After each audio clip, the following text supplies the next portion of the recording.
Hello everyone, friends, I'm Cupcake and I'm glad to see you on the CGI Digital Art channel. And today we are starting a course on a quick start in Adobe Illustrator. It is ideal for those who value their time and want to start working in the program within a couple of hours. I will tell you for what purposes you should use Illustrator, what types of graphics there are. I will teach you how to create projects. And together we will create a working interface especially for you, without unnecessary functions.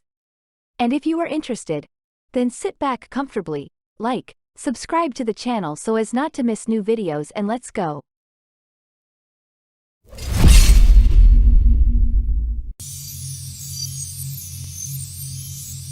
Well, let's move on to training.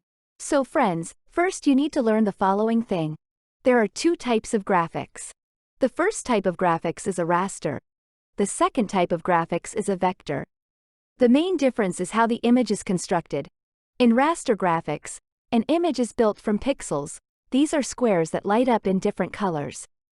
In vector graphics, an image is built from basic primitives, squares, circles, lines. Due to this, the vector has some advantages. It can be scaled without losing quality. Raster graphics, on the contrary, will lose a lot in quality with any change in size.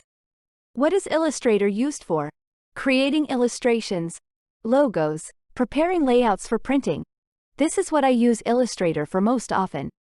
As for logos, it is important to make them vector so that you can change their size, make them larger, smaller, scale them if you need to place them on any type of surface, on a banner, on a website, anywhere really. As for preparing for printing, there are also many nuances, but in general, Illustrator is much better suited than Photoshop. But there is one thing: if you plan to process photos, you won't be able to do it.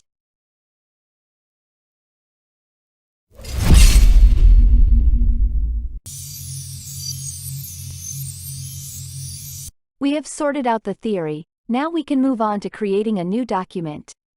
To do this, click the Create New button. After this, a context menu opens in which you can select specific sizes or the template you need. While on the Recent tab, we can change the parameters of the document being created.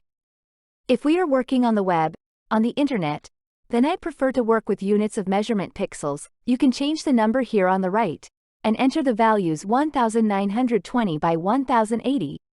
Thereby I will have a standard wide format document, 16:9. At the top you have the option to change the title of the document. It is also possible to change the orientation of the artboard, vertical or horizontal. You can change the number of artboards. This is convenient, for example, for creating business cards. You can see both sides at once. Below there is an Advanced Options tab. It allows you to adjust the color profile of your document, and you can also change the quality of raster effects. Regarding the color mode, set it to RGB if you are working with monitors. If you are working for printing, set it to SMYK, then click Create.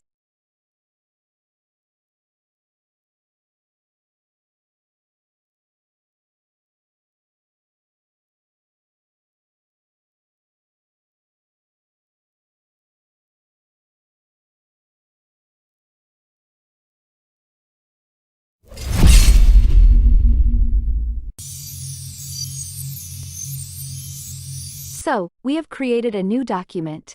Here we are greeted with a workspace that you need to learn to work with.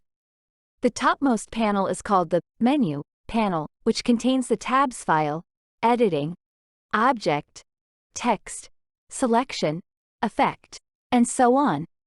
You will mainly use this panel, firstly, to create and save documents. Secondly, to add new panels to your program. That's basically it. There are also effects there. All other tabs, in my experience, are not actually used. Therefore, creating, saving, adding new palettes and adding effects.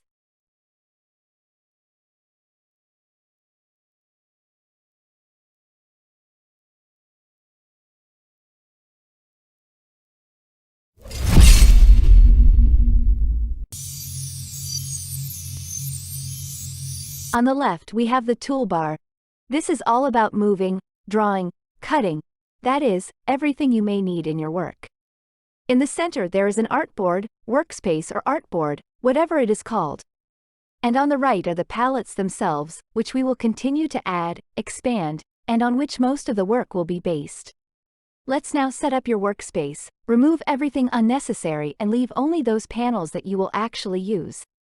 After which we can safely finish the first part of our course and you can start watching the second.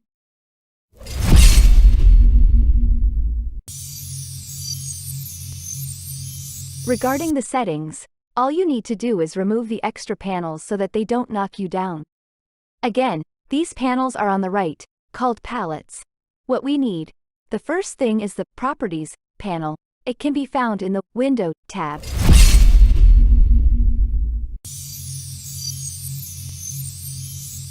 Look for it, it's located below. This panel will help you customize everything you do.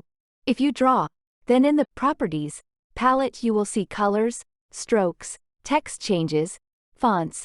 That is, this panel is multifunctional. All unnecessary panels can be deleted by selecting them and using Delete or right-clicking and closing. You may also need the Alignment panel, like all the panels we need. It is located in the Window tab. So, what we should have: first, Properties, second, Layers, third, Alignment, fourth, Path Processing. All other default panels can be closed. If the panels take up a lot of space, they can be carefully rolled up. Illustrator allows you to customize your workspace very flexibly. You should use it. If you want to save it, click on the name of your profile at the top and click Create a Working Environment. And you can come up with any name for it, for example, Main Space, after which you press OK.